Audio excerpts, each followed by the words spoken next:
আমার নবীকে হুজরা শরীফ থেকে আসতে কিছু ইহুদিদের ঘর ক্রস করতে হবে। ওই ইহুদিরা আমার নবীকে যদি কষ্ট দেয়, আমি তালহা কষ্ট সহ্য করতে পারবো না। এর আগে আমাকে কবর দিয়ে দিও। আমরা যদি একজন আরেকজনকে ডাকি, যদি না আসে আমরা ক্রিটিসাইজ করি, ছোট করি, অপমান করি যে ওনাকে দাওয়াত দিলাম আসলো না কেন। আর ইমানদার যারা ছিলেন সাহাবায়ে রাসূল, আমার নবীর আশিকরা, তেনারা বলতেছে আমার নবীর কষ্ট হবে, আমার নবীর দুঃখ পাবে, আমি একটু সহ্য করতে পারবো না তালহা, আমাকে রাতের বেলায় দাফন কাফন করে দিও। আমার নবী তখন সেই কবরের সামনে গিয়ে দুই হাত, সেই রাহমাতুল্লিল আলামিনের নবুয়তের দুই হাত তুলে রব্বুল আলামিনের কাছে বলছিলেন, ইয়া আল্লাহ, ইয়া আল্লাহ, ইয়া রাব্বে যুল জালাল, আমি নবী মুস্তাফাকে এই তালহা, আমার কলিজার টুকরা তালহা যেমনি ভাবে ভালোবাসতো, তুমিও তাকে এমনি ভাবে ভালোবাসো। তুমি তার জন্য কবরটাকে সুখময় করে দাও। अगर इश्क होता बंदे, ए बेटे तुझे इश्क होता तो तुम भी कहते अब मेरी निगाहों में जचता नहीं कोई, जैसे मेरे मुस्तफा है वैसा नहीं कोई।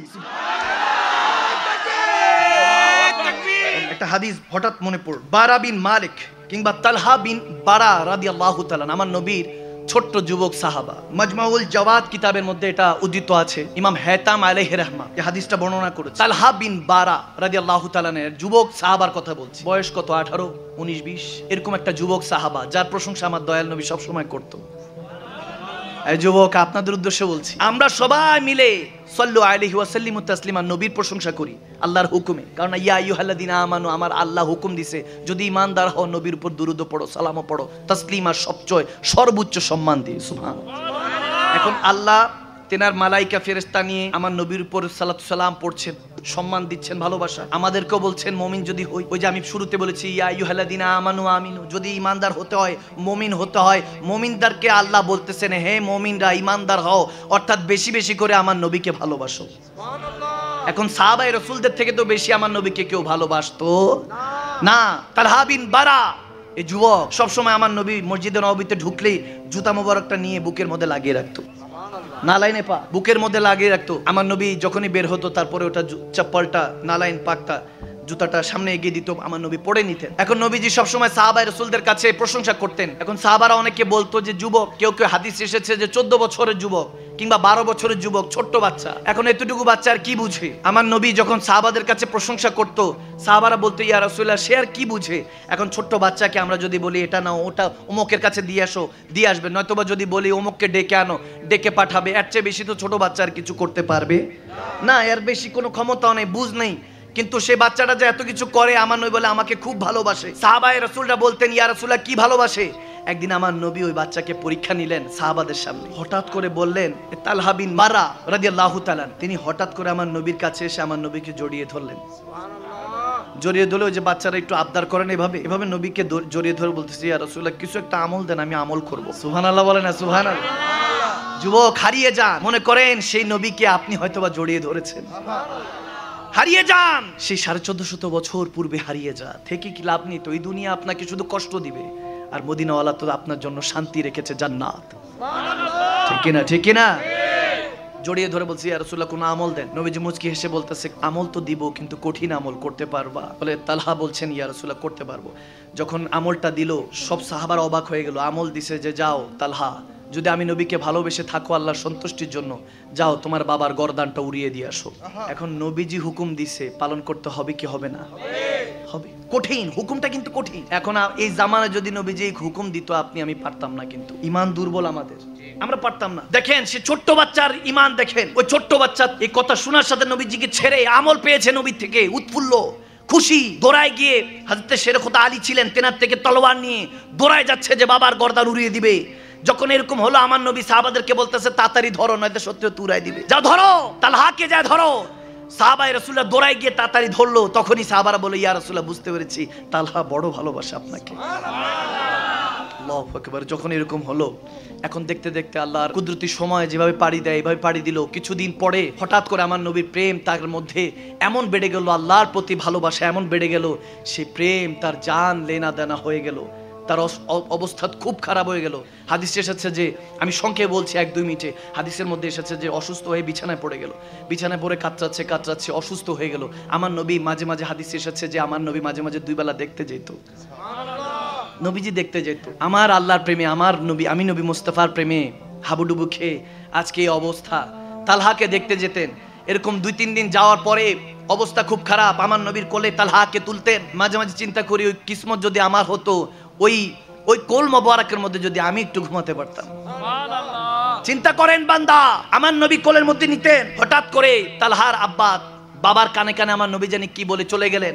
তালহা আস্তে আস্তে জিজ্ঞেস করছে, বাবা আমার রাহমাতুল্লিল আলামিন নবী কি বলেছে? তখন তালহার আব্বা তিনি বলেছেন যে বাবা আজকে তোমার সময় শেষ, আজকে চলে যেতে হবে আল্লাহর দরবারে। আমার নবী বলেছেন, তালহা আমার কলিজার টুকরা তালহা যখন চলে যাবে, আমি নবী মুস্তাফাকে খবর দিও, আমি নিজে কাফন দাফনের ব্যবস্থা করব।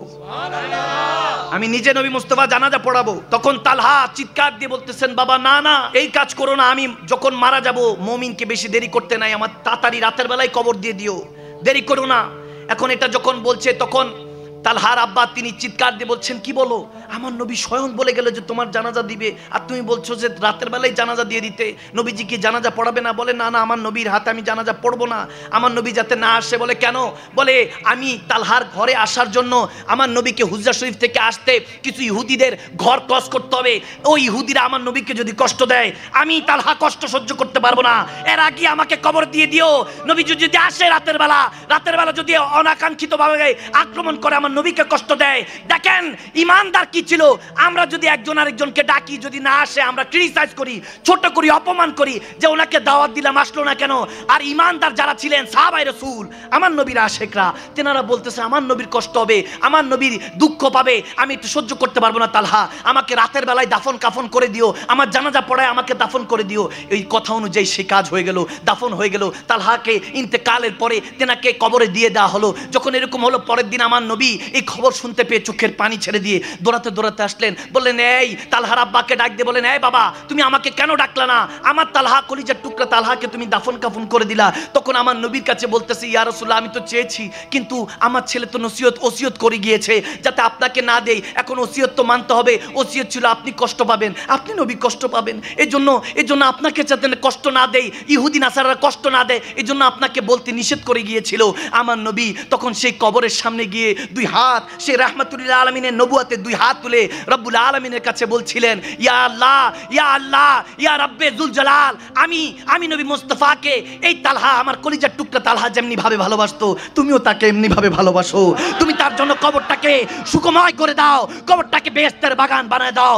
হ্যাঁ, किसी ने कहा था इश्क एक ढंग है, मैंने कहा तुझे इश्क हो खुदा करे, फिर किसी ने तुझे उससे जुदा करे, फिर तू गली गली फिरा करे, उसी का नाम तस्बीहों में पढ़ा करे, उसी का नाम तस्बीहों में पढ़ा करे, उसी का नाम तू जपा करे। फिर मैं कहूं कि इश्क एक ढंग है और तू नहीं कहा करे। अगर इश्क होता बंदे, ए बेटे तुझे इश्क होता तो तुम भी कहते अब मेरी निगाहों में जचता नहीं कोई, जैसे मेरे मुस्तफा है वैसा नहीं कोई।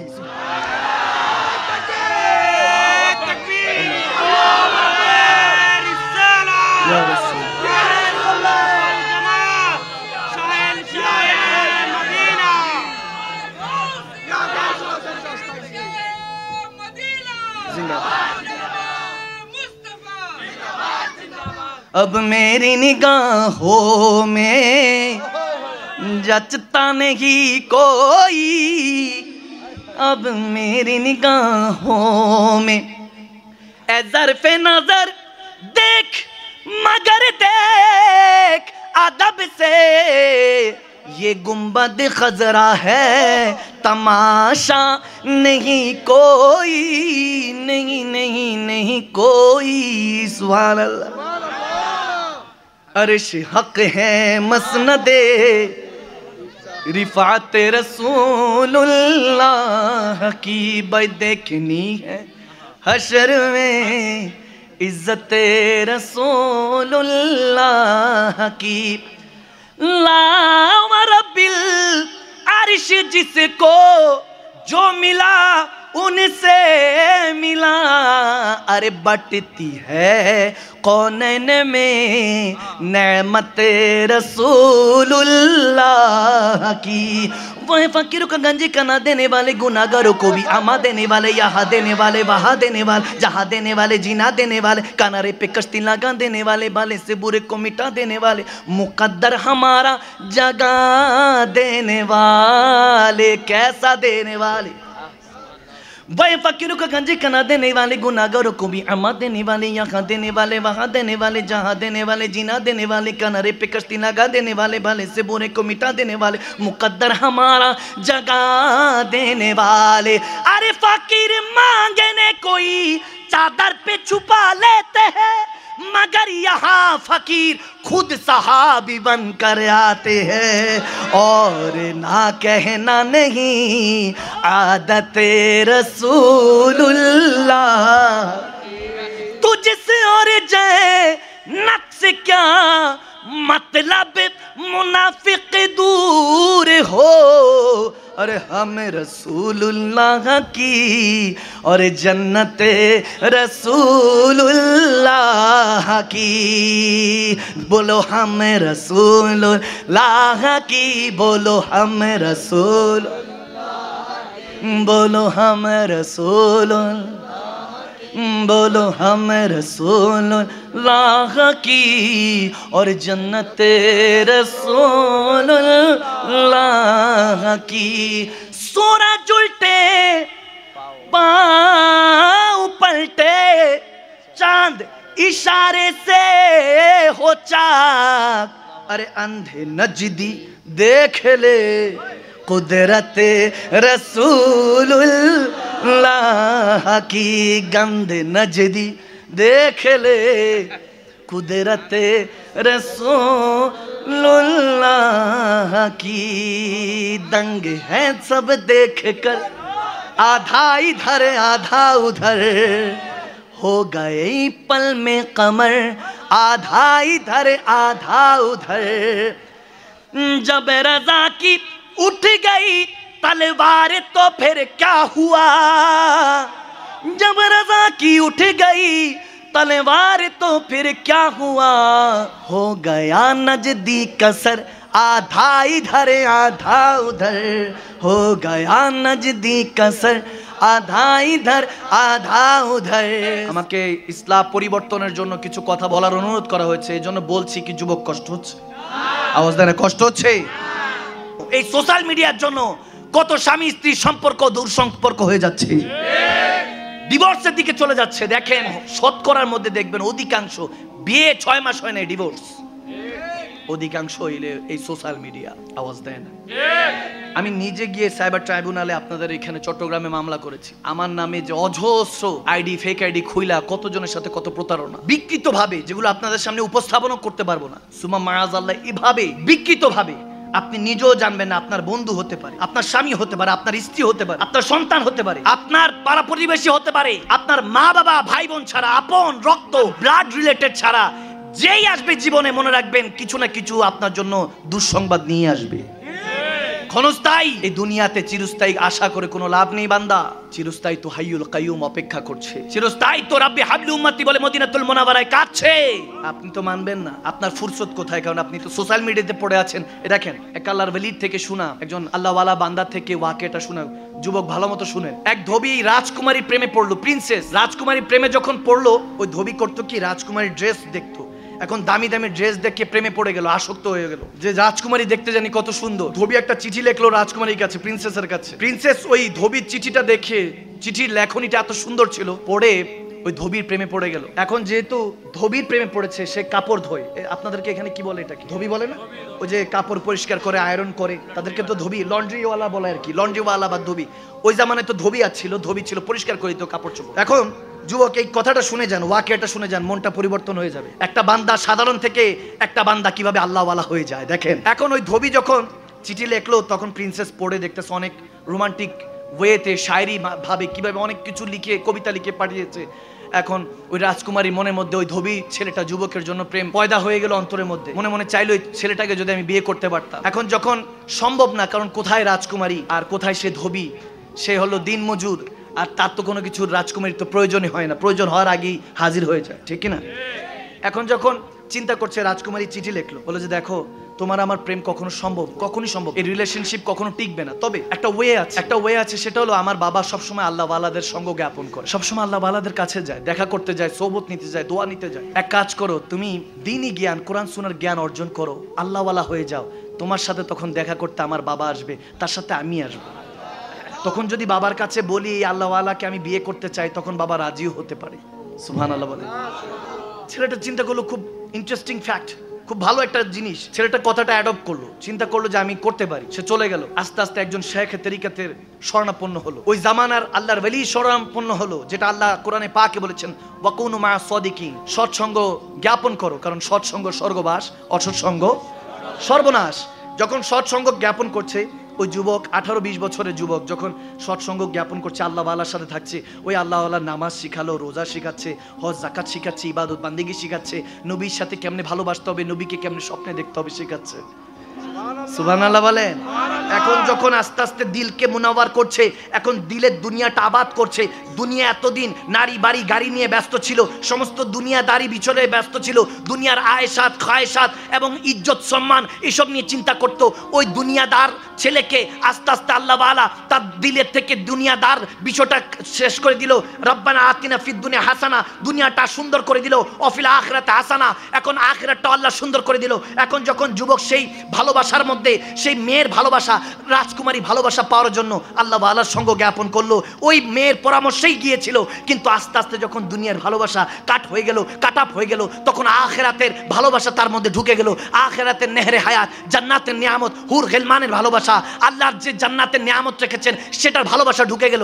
যখন ভালোবাসা ঢুকে গেল, এরপরে ওই আল্লাহ ওয়ালা আল্লাহর ওলি করলো কি, ওই যুবকের অন্তরের মধ্যে আখিরাতটাও দূর করে দিলেন, আখিরাতের ভালোবাসা, নেহরে হায়াতের ভালোবাসা দূর করে দিলেন। এই যে সরাবন তাহুরা যত কিছু নিয়ামত আছে দূর করে দিলেন। দুনিয়া কাট আপ হয়ে গেল, এখন আর দুনিয়ার কোনো কিছু ওই যুবকের ভালো লাগে না, সারাক্ষণ নামাজ ইবাদত বান্দিগির মধ্যে ডুবে থাকে, এখন আর কোনো কিছু ভালো লাগছে না। এখন ওই আল্লাহ ওয়ালা তেনার অন্তর থেকে যখন দুনিয়া সরাই দিল, আখিরাত সরাই দিল, যখন দুনিয়া সরাই দিল, আখিরাত সরাই দিল, তার অন্তরের মধ্যে এখন শুধু আমার নবীর রাজত্ব চলছে, আমার নবীর ভালোবাসা চলছে।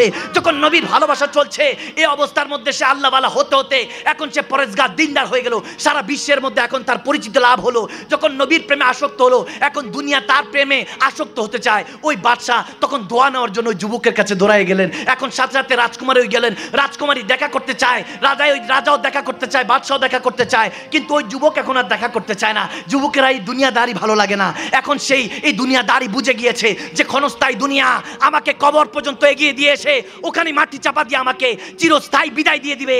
আমার আখিরাতে শুধু দয়াল নবী আছে, কবরের নবীকে চিনবো, হাসরে আমার রব্বে করিম আছে, জান্নাতে আল্লাহ এবং রসুলের সাথে থাকবো এবং আল্লাহর ওলিদের সাথে নেক বান্দাদের সাথে থাকবো। যখন তার অন্তরে চিরস্থায়ী ভালোবাসা প্রবেশ করলো, তখন ওই রাজকুমারী বলতেছে, আপনার সাথে তো এই বিয়ে করার জন্য আপনাকে এই পরামর্শ দিয়েছিলাম। তখন ওই যুবক বলতেছে, হ্যাঁ হ্যাঁ, আপনি হয়তোবা আমাকে দিনের পথে আমাকে ধাবিত করার জন্য আপনাকে পাওয়ার আশা দেখিয়েছেন, কিন্তু রব্বে করিম হয়তোবা আমার পৃষ্ঠাটা আলাদা লিখেছে, আমার বইটা কাব্যটা আলাদা লিখেছে, আমার পদ্য গদ্য আলাদা করে দিয়েছে। আল্লাহ আমার কলবের মধ্যে হেদায়েতের নূর দিয়ে দিয়েছে। এখন আর আপনার ভালোবাসা আমার প্রয়োজন নাই। আপনার যে সৌন্দর্যের জন্য আমি দ্বীনের পথে, ইসলামের পথে এসেছি, আজকে ওই ইসলাম যিনি আপনাকেও বানিয়েছেন, সেই রবের ভালোবাসা আমার অন্তরে প্রবেশ করে গিয়েছে। প্রশ্ন করতে পারেন, বান্দা দেখি না কেন, দেখি না কেন? হ্যাঁ, वो पर्दे में है, पर्दा पोश है, वो अगर पर्दा हटा दे तो किसको होश है। আগের যদি ওই পর্দা সরে যায়, বান্দা তুমি কখনো হুঁশ ঠিক রাখতে পারবে না। তুমি কি মনে নাই মুসা কালিমুল্লাহ তুর পাহাড় জ্বলেছে, মুসা আলাইহিস সালাম দেখতে চেয়েছে, মুসা দেখেছেন তুর পাহাড় জ্বলে ছাই হয়েছে। বান্দা তুমি যদি সেই রবের দেখতে চাও, তাহলে মুসা কালিমুল্লাহর মতো অবস্থা তৈরি হবে, অনেক তুর পাহাড় পয়দা হয়ে যাবে, ছিন্ন বিচন্ন হয়ে যাবে, ছাই হয়ে যাবে। এজন্যই তো আমার নবীকে দেখার রাস্তা রেখেছেন, মান রানী ফাকাত জাল হক। যদি নবীকে দেখে যাও বান্দা, আল্লাহ তোমার হয়ে যাবে।